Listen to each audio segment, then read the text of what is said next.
सभी को नमस्कार। आज हमारी संगति का विषय है कैसे पुष्टि करें कि सर्वशक्तिमान ईश्वर प्रभु यीशु की वापसी है। हमें इस प्रश्न को जानने की आवश्यकता क्यों है? इसमें यह शामिल है कि हम प्रभु यीशु के बारे में जान सकते हैं जो फिर से आते हैं, और क्या हम प्रभु यीशु का स्वागत कर सकते हैं। यदि प्रभु लौटता है और हम उसे नहीं जानते हैं तो हम परमेश्वर को छोड़ने, परमेश्वर का विरोध करने और परमेश्वर को धोखा देने के खतरों का सामना करेंगे। याद करो कि जब प्रभु यीशु पहली बार दुनिया में आए तो फरीसियों ने यह नहीं पहचाना कि यीशु ही परमेश्वर है, यहोवा है। वे यीशु को एक व्यक्ति मानते थे। वे यह नहीं पहचान पाए कि यीशु मसीह स्वयं परमेश्वर था। परमेश्वर को क्रूस पर चढ़ाया गया था, इसलिए परमेश्वर पर विश्वास करना सफल होगा। इसलिए आज प्रभु यीशु लौट आए, हमने यह भी पता लगाया कि क्या वे सर्वशक्तिवान परमेश्वर हैं, जो हमारे लिए बहुत महत्वपूर्ण है। सबसे पहले कैसे पुष्टि करें कि सर्वशक्तिमान ईश्वर प्रभु यीशु है? एक छोटी सी मोहर लगी किताब को खोलें, यह सबूत है। बाइबल कहती है, प्रकाशित वाक्य 5:5 में, फिर उन प्राचीनों में से एक ने मुझसे कहा, रोना बंद कर। सुन, यहूदा के वंश का सिंह जो दाऊद का वंशज है विजयी हुआ है। वह इन 7 मुहरों को तोड़ने और इस लपेटे हुए पुस्तक को खोलने में समर्थ है। प्रकाशित वाक्य 1:8 में, प्रभु परमेश्वर वह जो है, जो था और जो आने वाला है, जो सर्वशक्तिमान है, यह कहता है, मैं ही अल्फा और ओमेगा हूँ। सर्वशक्तिमान परमेश्वर के वचन कहते हैं। देहधारी परमेश्वर के वचन एक नया युग आरंभ करते हैं, समस्त मानव जाति का मार्गदर्शन करते हैं, रहस्य प्रकट करते हैं और मनुष्य को वह दिशा दिखाते हैं जो उसे नए युग में ग्रहण करनी है। मनुष्य द्वारा प्राप्त की गई प्रबुद्धता अभ्यास या ज्ञान के लिए सरल निर्देश मात्र हैं। वह एक नए युग में समस्त मानवजाति को मार्गदर्शन नहीं दे सकती या स्वयं परमेश्वर के रहस्य प्रकट नहीं कर सकती। अंततः परमेश्वर परमेश्वर है और मनुष्य मनुष्य। परमेश्वर में परमेश्वर का सार है और मनुष्य में मनुष्य का सार। प्रस्तावना: ऐसे रहस्य को किसी भी मनुष्य के द्वारा अनावृत नहीं किया जा सकता है। इससे कोई फर्क नहीं पड़ता है कि मनुष्य के पास बाइबल की कितनी अधिक समझ है, यह वचनों से बढ़कर और कुछ नहीं है, क्योंकि मनुष्य बाइबल के सार को नहीं समझता है। जब मनुष्य बाइबल को पढ़ता है तो वह कुछ सत्यों को प्राप्त कर सकता है, कुछ वचनों की व्याख्या कर सकता है या कुछ प्रसिद्ध अंशों या उद्धरणों का तुच्छ परीक्षण कर सकता है, परंतु वह उन वचनों के भीतर निहित अर्थ को निकालने में कभी भी समर्थ नहीं होगा, क्योंकि मनुष्य जो कुछ देखता है वे मृत वचन हैं, यहोवा और यीशु के कार्य के दृश्य नहीं हैं, और मनुष्य ऐसे कार्य के रहस्य को सुलझाने में असमर्थ है। देहधारण का रहस्य 4। इसलिए 6000 वर्षों की प्रबंधन योजना का रहस्य सबसे बड़ा रहस्य है, एक ऐसा रहस्य जो मनुष्य से बिल्कुल छिपा हुआ और उसके लिए सर्वथा अबूझ है। कोई भी सीधे तौर पर परमेश्वर की इच्छा को नहीं समझ सकता है जब तक कि वह मनुष्य को स्वयं न समझाए और खुलकर न कहे, अन्यथा वे सर्वदा मनुष्य के लिए पहेली बने रहेंगे और सर्वदा मुहरबंद रहस्य बने रहेंगे। जो धार्मिक जगत में हैं, उनकी तो बात ही छोड़ो, यदि तुम लोगों को भी आज नहीं बताया जाता तो तुम लोग भी समझने में असमर्थ होते। भविष्यद्वक्ताओं की सभी भविष्यवाणियों की तुलना में 6000 वर्षों का यह कार्य अधिक रहस्यमय है। यह सृजन के बाद से अब तक का सबसे बड़ा रहस्य है और पहले का कोई भी भविष्यद्वक्ता कभी भी इसकी थाह पाने में सफल नहीं हुआ है, क्योंकि इस रहस्य को केवल अंत के युग में ही खोला जाता है और पहले कभी प्रकट नहीं किया गया है। देहधारण का रहस्य 4। अंत के दिनों का कार्य यहोवा और यीशु के कार्य को और उन सभी रहस्यों को प्रकट कर देता है जिन्हें मनुष्य के द्वारा समझा नहीं गया था। इसे मानवजाति की मंजिल और अंत को प्रकट करने के लिए और मानवजाति के बीच उद्धार के सब कार्य का समापन करने के लिए किया जाता है। अंत के दिनों में कार्य का यह चरण सभी चीजों को समाप्ति की ओर ले आता है। मनुष्य के द्वारा समझे नहीं गए सभी रहस्यों को मनुष्य को ऐसे रहस्यों में अंतर्दृष्टि पाने की अनुमति देने और उनके हृदयों में एक स्पष्ट समझ पाने के लिए अवश्य उजागर किया जाना चाहिए। केवल तभी मनुष्य को उनके प्रकारों के अनुसार विभाजित किया जा सकता है। देहधारण का रहस्य 4। तो जैसे हम देख सकते हैं कि परमेश्वर पहले ही आ चुके हैं, हम देख सकते हैं कि परमेश्वर ने पहले ही मुहर लगा हुआ पुस्तक खोल दिए हैं और 7 मुहर लगा पुस्तक और रहस्यों का खुलासा किया है। जो सीलबंद किताब को खोल सकता है और वह यीशु की भविष्यवाणी को पूरा कर सकता है और रहस्य को प्रकट कर सकता है, वह प्रभु यीशु का दूसरा आगमन है। यहाँ बहुत सारे चर्च हैं, पर क्या सर्वशक्तिमान परमेश्वर जो मुहर लगी किताब से वचन बता रहा है उस बारे में बताने वाली क्या कोई चर्च है? कोई नहीं है।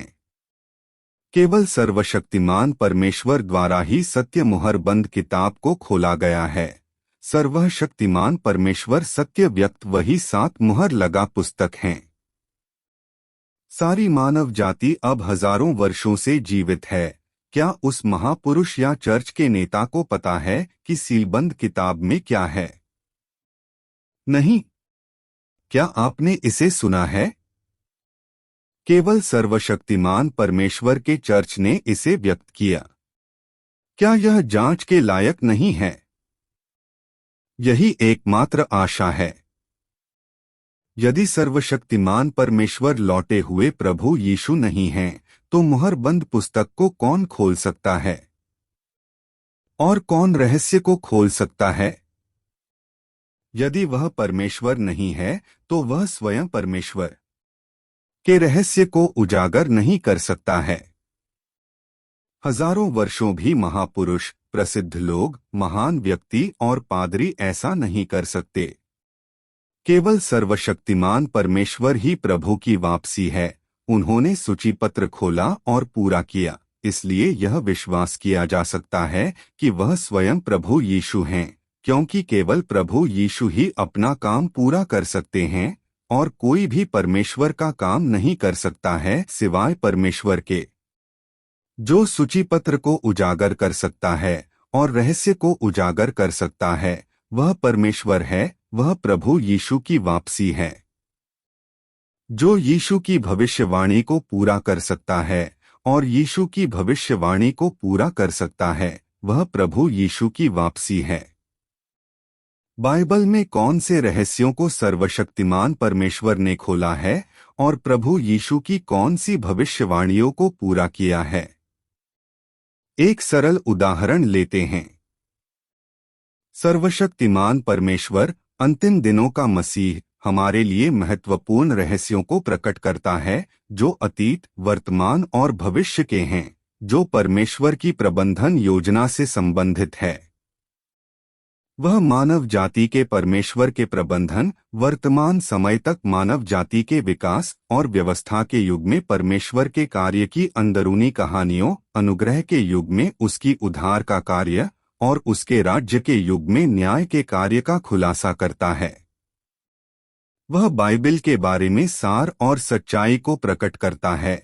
देहधारी का रहस्य, परमेश्वर के नामों का रहस्य, प्रकाशित वाकये में भविष्यवाणी के रूप में महान सफेद सिंहासन के न्याय का रहस्य, साथ ही साथ 7 मुहरों, 7 कटोरे के रहस्यों को भी प्रकट करता है और 7 विपत्तियां और अधिक। यह प्रभु यीशु के शब्दों को पूरा करता है जब उन्होंने कहा, मुझे अभी तुमसे बहुत सी बातें कहनी हैं, किंतु तुम अभी उन्हें सह नहीं सकते।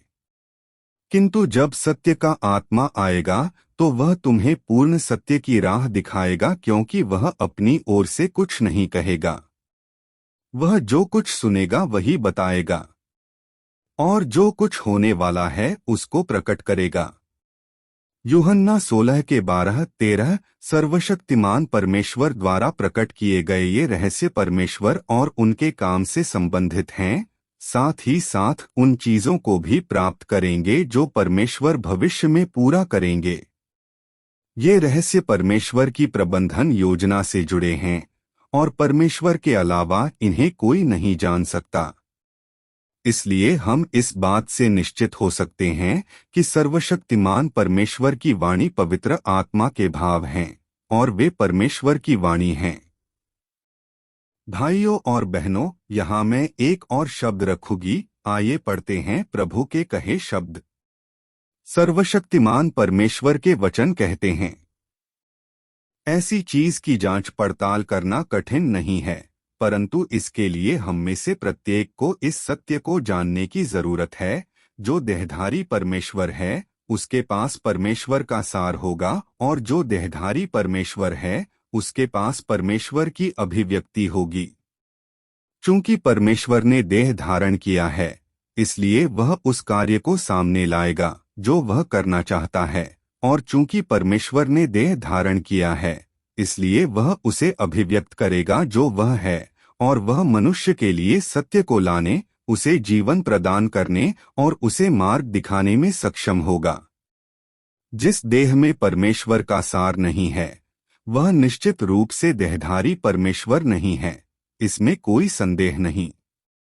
अगर मनुष्य यह पता करना चाहता है कि क्या यह देहधारी परमेश्वर है, तो इसकी पुष्टि उसे उसके द्वारा अभिव्यक्त स्वभाव और उसके द्वारा बोले गए वचनों से करनी चाहिए।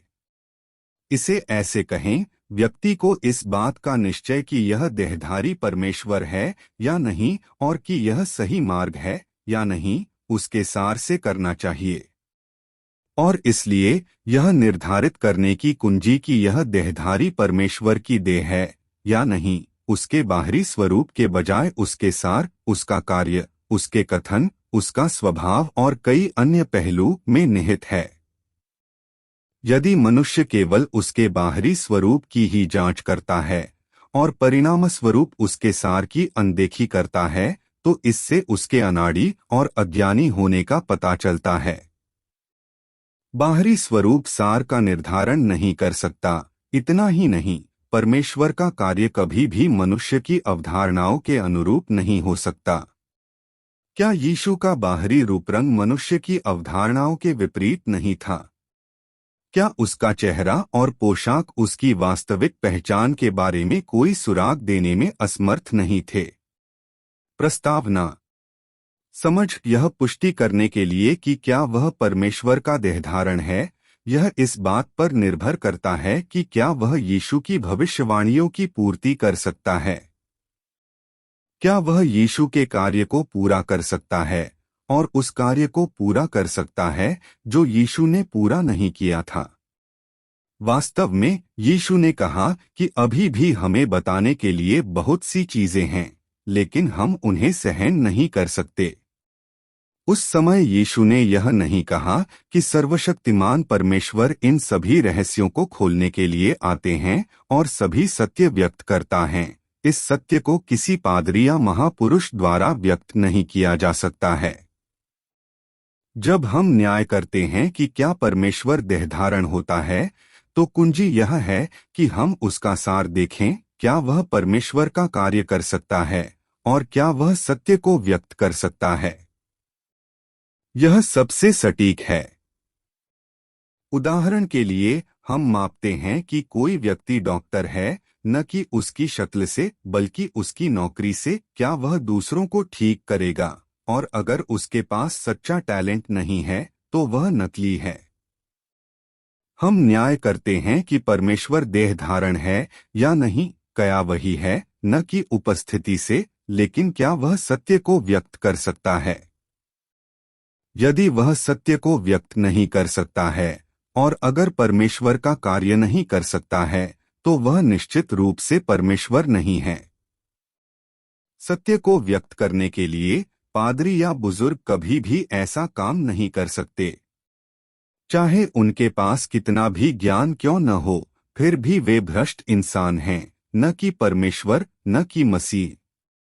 मसीह ही सच्चाई है, इसलिए हमें हमेशा अतीत के बजाय परमेश्वर के वचनों का पालन करना चाहिए। आदमी हमेशा आदमी है, परमेश्वर हमेशा परमेश्वर है। आदमी परमेश्वर का काम कभी नहीं कर सकता, केवल परमेश्वर ही परमेश्वर का काम कर सकता है। जो परमेश्वर का अपना काम कर सकता है, वह ही खुद परमेश्वर है। परमेश्वर के कार्य के तथ्यात्मक प्रमाणों से यह पता लगाया जा सकता है कि वह स्वयं परमेश्वर है, वह परमेश्वर है। यह साबित करें कि क्या सर्वशक्तिमान परमेश्वर प्रभु यीशु की वापसी है, तो हमें यह देखने की आवश्यकता है कि क्या सर्वशक्तिमान परमेश्वर सत्य को व्यक्त कर सकता है और परमेश्वर का कार्य कर सकता है। क्या उनके शब्द हमें परिवर्तन और स्वच्छता का मार्ग दिखा सकते हैं और हमें भ्रष्टाचारी बंधन से बचा सकते हैं? यदि वह यह कार्य कर सकता है, तो वह स्वयं परमेश्वर है। वास्तव में सर्वशक्तिमान परमेश्वर ने यह काम पहले ही कर लिया है और इस काम को पूरा किया है। सर्वशक्तिमान परमेश्वर का पालन करने वाले हजारों भाई बहनों के अनुभव ने साबित कर दिया है कि सर्वशक्तिमान परमेश्वर ही सत्य, मार्ग और जीवन है, और जो मानव जाति का उद्धार करता। बहुत से भाइयों और बहनों का कहना है कि 2 महीने के लिए सर्वशक्तिमान परमेश्वर में विश्वास करना प्रभु यीशु में विश्वास करने के 20 साल पहले की तुलना में अधिक समझ है। ऐसा इसलिए है क्योंकि सर्वशक्तिमान परमेश्वर द्वारा व्यक्त किए गए सत्य ने हमें प्रकाश और रास्ता दिया है, सत्य और सच्चाई दी है। केवल परमेश्वर के वचन लोगों को बदल सकते हैं। यदि सर्वशक्तिमान परमेश्वर सच्चा परमेश्वर नहीं है, तो उसके वचनों लोगों के लिए इतना बड़ा बदलाव क्यों और कैसे ला सकते हैं? यह ये साबित करता है कि वह स्वयं परमेश्वर है। सर्वशक्तिमान परमेश्वर द्वारा व्यक्त किए गए सत्य ने हजारों लोगों को बदल दिया है। ये सर्वशक्तिमान परमेश्वर का पालन करने वाले भाइयों और बहनों की सफाई और परिवर्तन के सच्चे सबूत हैं। अब जब परमेश्वर लौट आए हैं, तो हमें विश्वास है कि वह सर्वशक्तिमान परमेश्वर प्रभु यीशु हैं। इसलिए हमें परमेश्वर की इच्छा को पूरा करने के लिए क्या करने की आवश्यकता है? पर आधी रात धूम मची, आहा! दूल्हा आ रहा है, उससे मिलने बाहर चलो। मत्ती 25:6। अब जब परमेश्वर लौट आए हैं, हमें परमेश्वर का स्वागत करने की आवश्यकता है। सर्वशक्तिमान परमेश्वर के वचन कहते हैं, तो आओ हम परमेश्वर की इच्छा खोजें और उसके कथनों में उसके प्रकटन की खोज करें और उसके पदचिह्नों के साथ तालमेल रखें। परमेश्वर सत्य, मार्ग और जीवन है। उसके वचन और उसका प्रकटन साथ साथ विद्यमान हैं और उसका स्वभाव और पदचिह्न मनुष्य जाति के लिए हर समय खुले हैं। प्यारे भाइयों और बहनों, मुझे आशा है कि तुम लोग इन वचनों में परमेश्वर का प्रकटन देख सकते हो। एक नए युग में आगे बढ़ते हुए तुम उसके पदचिह्नों का अनुसरण करना शुरू कर सकते हो और उस सुंदर नए स्वर्ग और पृथ्वी में प्रवेश कर सकते हो जिसे परमेश्वर ने उन लोगों के लिए तैयार किया है जो उसके प्रकटन का इंतजार करते हैं। परमेश्वर के प्रकटन ने एक नए युग का सूत्रपात किया है। उस समय प्रभु यीशु का अनुसरण करने वाले लोग और शिष्य जहां भी थे, प्रभु का अनुसरण करते हुए स्वीकार करने और विश्वास करने के लिए स्वीकार करने और विश्वास करने का प्रदर्शन है। हम प्रभु से मिलने के लिए उनके शब्दों को सुनते हैं, अर्थात उनका अनुसरण करने के लिए, स्वागत करने के लिए, उसके पदचिन्हों का पालन करने के लिए, एक बुद्धिमान कुंवारी होने के लिए। यह इरोस की अभिव्यक्ति है। क्योंकि वह लौट आया है, यह हमारे लिए एक बड़ी बात है। परमेश्वर की वापसी का हम में से प्रत्येक के साथ कुछ संबंध है। अगर हम प्रभु यीशु को स्वीकार नहीं करते हैं जो फिर से आए हैं, तो हमें लगता है कि इसका हमारे साथ कोई लेना देना नहीं है, या इससे कोई फर्क नहीं पड़ता है कि कैसे जीना है। फिर हम परमेश्वर को अस्वीकार कर रहे हैं। परमेश्वर को अस्वीकार करने के क्या परिणाम हैं? उसे परमेश्वर ने खत्म कर देगा और उसे कभी भी परमेश्वर के राज्य में प्रवेश करने का अवसर नहीं मिला। अब आपदा आ रहे हैं, इसलिए तबाही से पहले हमें अपनी संगति में सच्चाई से भरना चाहिए और परमेश्वर के वचन को सीखना चाहिए। हर फेलोशिप महत्वपूर्ण है और हमें इसमें भाग लेने की आवश्यकता है। हमारी संगति में सच्चाई सीख रही है, खुद को बचा रही है और जीवन प्राप्त कर रही है। जो परमेश्वर के कार्य का अनुसरण करते हैं वे आशीषित होते हैं, और जो परमेश्वर के कार्य को अस्वीकार करते हैं उन्हें कष्ट होता है।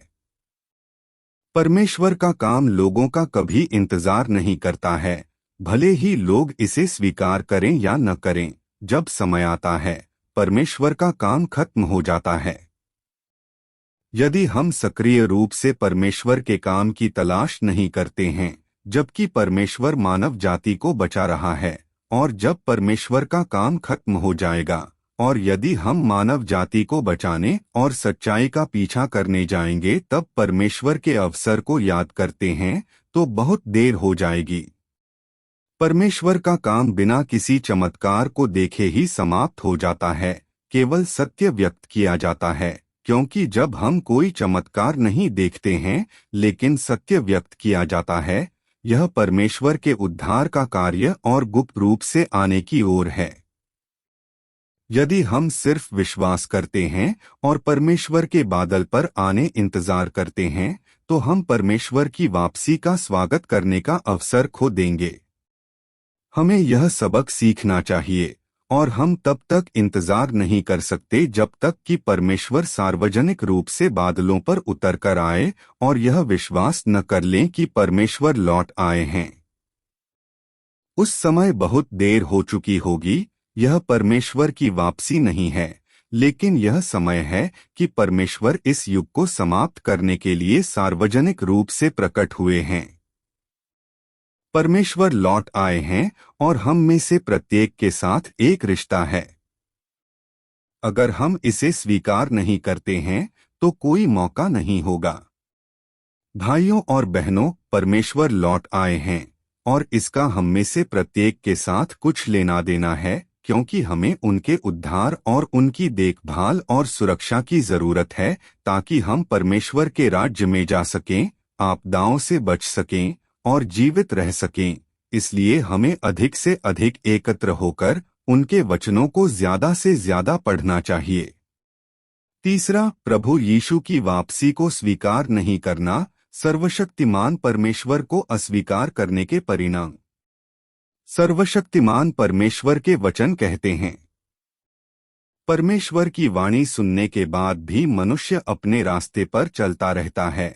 परमेश्वर से दूर जाने, परमेश्वर के अनुग्रह और देखभाल से बचने, उसके सत्य से कतराने में लगा रहता है। अपने आप को परमेश्वर के दुश्मन शैतान को बेचना पसंद करता है। और किसने इस बात पर कोई विचार किया है? क्या मनुष्य को अपनी जिद पर अड़े रहना चाहिए कि परमेश्वर इस मानवजाति के साथ कैसा व्यवहार करेगा, जिसने उसे मुड़कर एक नजर देखे बिना ही खारिज कर दिया? कोई नहीं जानता कि परमेश्वर के बार बार के अनुस्मारकों और आग्रहों का कारण यह है कि उसने अपने हाथों में एक अभूतपूर्व आपदा तैयार की है, एक ऐसी आपदा जो मनुष्य की देह और आत्मा के लिए असहनीय होगी। यह आपदा केवल देह का ही नहीं बल्कि आत्मा का भी दंड है। परमेश्वर मनुष्य के जीवन का स्रोत है। परमेश्वर की वाणी को सुनना और उसे स्वीकार न करना और फिर भी दूसरे रास्ते पर जाना परमेश्वर को धोखा देना और परमेश्वर के उद्धार को अस्वीकार करना है। आप लोगों को बचाने और आपदा में गिरने का परमेश्वर का मौका चूक जाएंगे। सर्वशक्तिमान परमेश्वर के वचन कहते हैं, परमेश्वर का कार्य एक जबरदस्त लहर के समान उमड़ता है। उसे कोई नहीं रोक सकता और कोई भी उसके प्रयाण को बाधित नहीं कर सकता। केवल वे लोग ही उसके पदचिह्नों का अनुसरण कर सकते हैं और उसकी प्रतिज्ञा प्राप्त कर सकते हैं, जो उसके वचन सावधानी पूर्वक सुनते हैं और उसकी खोज करते हैं और उसके लिए प्यासे हैं। जो ऐसा नहीं करते, वे जबरदस्त आपदा और उचित दंड के भागी होंगे। परमेश्वर संपूर्ण मानवजाति के भाग्य का नियंता है। परमेश्वर का कार्य कभी भी लोगों की प्रतीक्षा नहीं करता है, चाहे लोग इसे स्वीकार करें या न करें। जब समय आता है तो परमेश्वर का कार्य समाप्त हो जाता है। यदि हम सक्रिय रूप से परमेश्वर के कार्य की तलाश नहीं कर सकते हैं, जबकि परमेश्वर मानव जाति को बचा रहा है, और जब परमेश्वर का कार्य समाप्त हो जाता है और हम मानव जाति को बचाने और सच्चाई का पीछा करने के लिए परमेश्वर के अवसर को याद करें, तो बहुत देर हो जाएगी।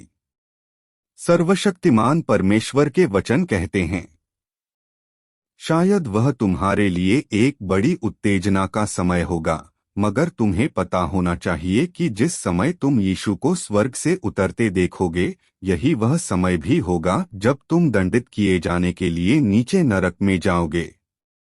वह परमेश्वर की प्रबंधन योजना की समाप्ति का समय होगा, और वह समय होगा जब परमेश्वर सज्जन को पुरस्कार और दुष्ट को दंड देगा, क्योंकि परमेश्वर का न्याय मनुष्य के देखने से पहले ही समाप्त हो चुका होगा, जब सिर्फ सत्य की अभिव्यक्ति होगी।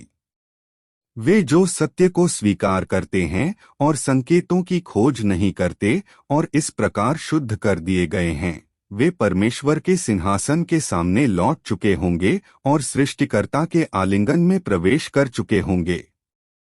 सिर्फ वे जो इस विश्वास में बने रहते हैं कि ऐसा यीशु जो श्वेत बादल पर सवारी नहीं करता, एक झूठा मसीह है, अनंत दंड के अधीन कर दिए जाएंगे, क्योंकि वे सिर्फ उस यीशु में विश्वास करते हैं जो संकेत प्रदर्शित करता है, पर उस यीशु को स्वीकार नहीं करते जो कड़े न्याय की घोषणा करता है और जीवन का सच्चा मार्ग बताता है।